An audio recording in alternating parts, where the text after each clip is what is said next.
आज हम कृष्ण जन्म का उत्सव मना रहे हैं। साथ में कृष्ण जन्म की गाथा भी सुना रहे हैं।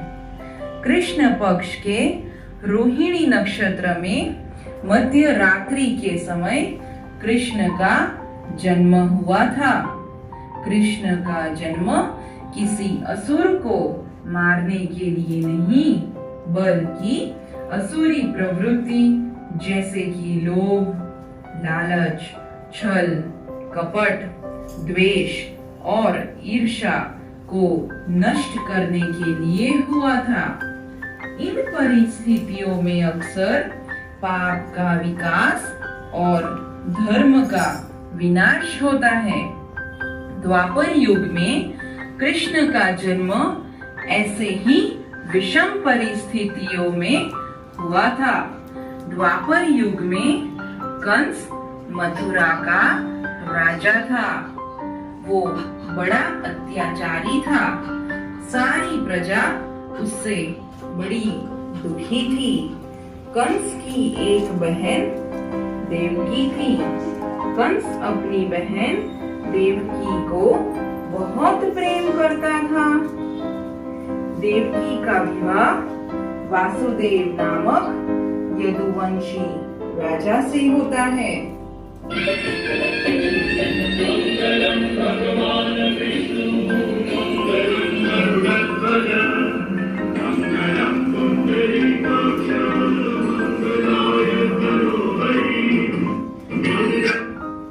और विवाह के बाद आकाशवाणी होती है।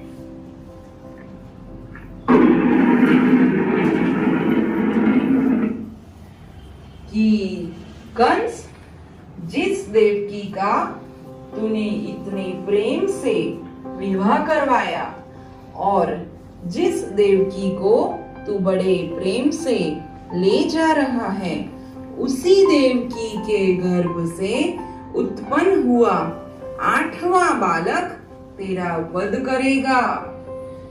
कंस यह सुनकर देवकी को मारने दौड़ता है।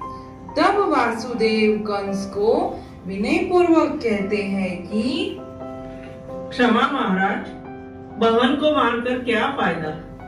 देवकी के गर्भ से जो संतान जन्म लेगी, मैं उसको आपके हवाले कर दूंगा।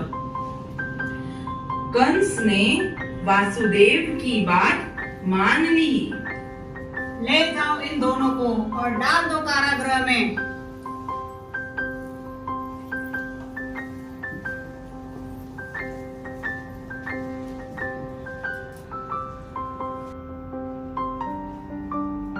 समय बीतता है।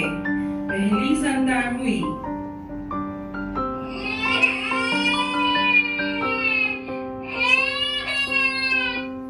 वचन के अनुसार वासुदेव जी अपनी पहली संतान कंस को दे देते हैं। कंस को दया आ जाती है।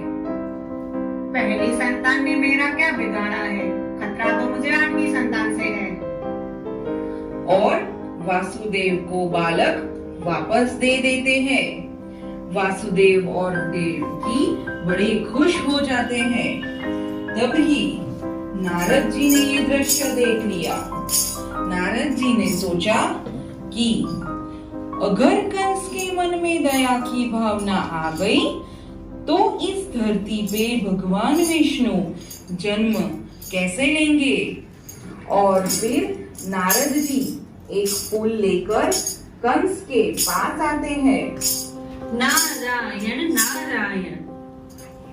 आइए आइए नारद जी, कैसे आना हुआ?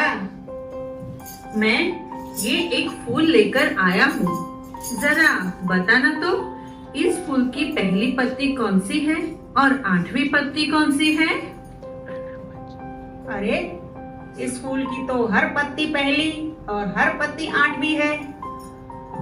इसी प्रकार तुम्हें क्या पता कि विष्णु ने गिनती उल्टी की हो तो पहली संतान ही 8वीं संतान हो तो? अभी कंस समझ जाते हैं और फूलों को फेंकते हुए वापस क्रोधित होकर कारागृह में जाते हैं। कारागृह में जाकर अपनी बहन देवकी के हाथों से उस बालक को छीन लेते हैं। देवकी माता उनके चरणों में गिर जाती है। आपने तो कहा था इसे कोई खतरा नहीं है, ये पहली संतान है। उन्हें पैर की ठोकर मारकर कंस बच्चे को लेकर वहां से चले जाते हैं और बड़ी ही क्रूरता से बालक की हत्या कर देते हैं। इसी तरह से वो माता देवकी की दूसरी संतान, तीसरी संतान, चौथी संतान, पांचवी संतान, छठी संतान और सातवीं संतान को मार देते हैं। अब बारी आती है आठवीं संतान की। कृष्ण पक्ष के रोहिणी नक्षत्र में मध्य रात्रि के समय देवकी माता के गर्भ से बालक का जन्म होता है।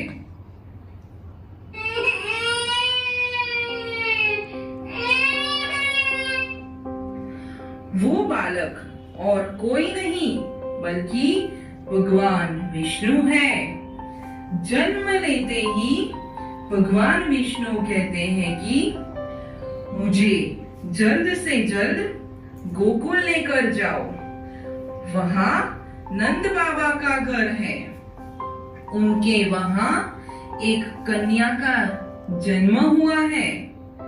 उससे लेकर आप अपनी आठवीं संतान के रूप में कंस के हवाले कर दो। और फिर अपने आप कारागृह के दरवाजे खुल जाते हैं। सभी द्वारपाल सो जाते हैं। तब वासुदेव जी भगवान विष्णु के आदेश अनुसार टोकरी में बालक को लेकर नंद बाबा के घर गोकुल जाने निकल पड़ते हैं और फिर यमुना नदी को पार कर नंद जी के घर पहुंचते ही अपनी संतान को वहां रखकर वहां जन्मी हुई कन्या को लेकर मथुरा वापस आ जाते हैं। कारागृह में वापस आते ही सभी दरवाजे स्वयं बंद हो जाते हैं और सभी द्वारपाल जाग जाते हैं। बच्चे के रोने की आवाज सुनकर कंस को खबर दी जाती है कि आठवें बच्चे ने जन्म ले लिया है। कंस यह खबर सुनकर दौड़कर आता है और बहन देवकी के हाथ से नवजात कन्या को छीन लेता है और पत्थर पर पटकने के लिए जैसे ही वो कन्या को उठाता है तो वो कन्या उसके हाथ से छूटकर आकाश में उड़ जाती है और योग माया का रूप धारण कर लेती है। और योग माया कहती है, अरे मूर्ख, मुझे मारने से क्या होगा?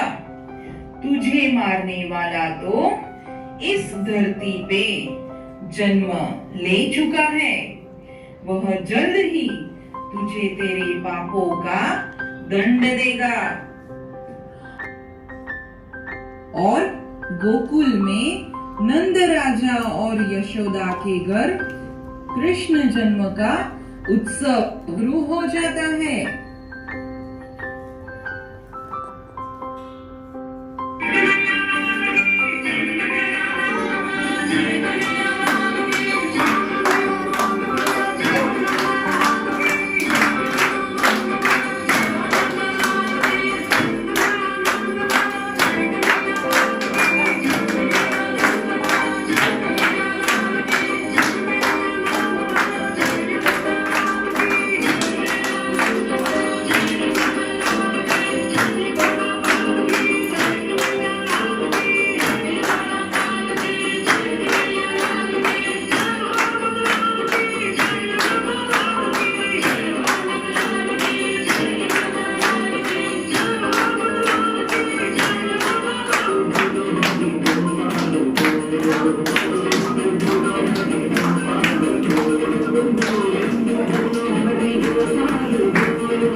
जो कि कृष्ण भगवान विष्णु का रूप थे, तो उन्होंने बचपन से ही बहुत सारी लीला रची।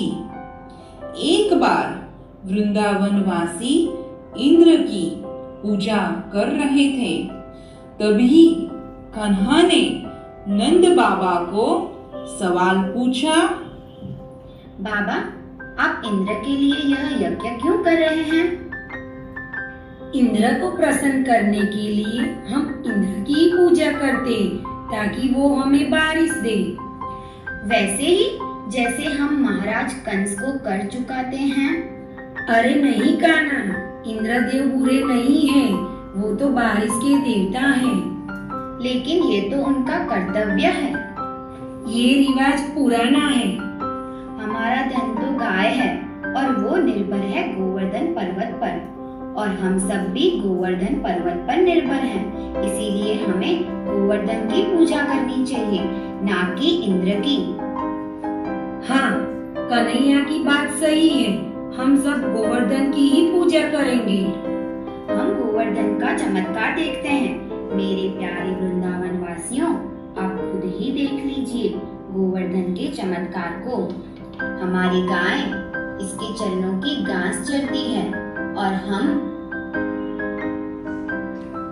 को मीठा मीठा दूध देती है।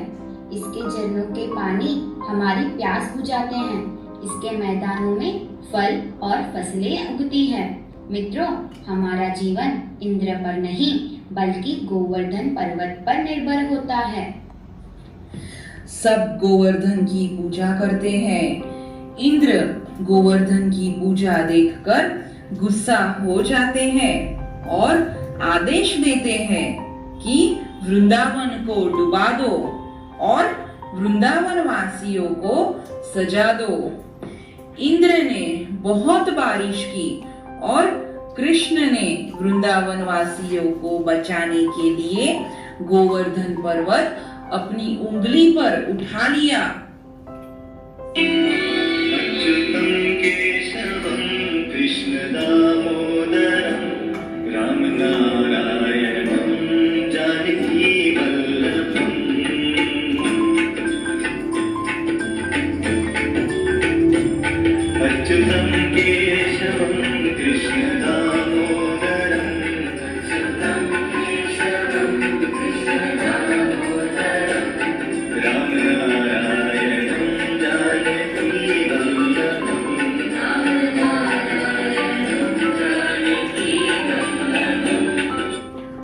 और सब ब्रजवासी आनंदित होकर पर्वत के नीचे चले गए। इंद्र सब वृंदावन वासियों को आनंदित देखकर बहुत क्रोधित हो जाता है, पर अपने अभिमान में आकर वो बालक को सजा देता है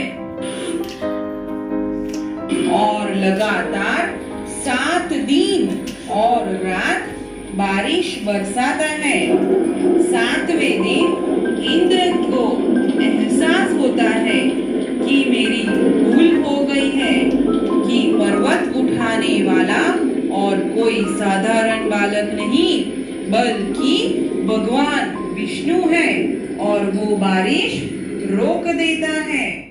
ये कृष्ण की गोवर्धन लीला थी। ऐसी ही कई सारी लीला उन्होंने रची है।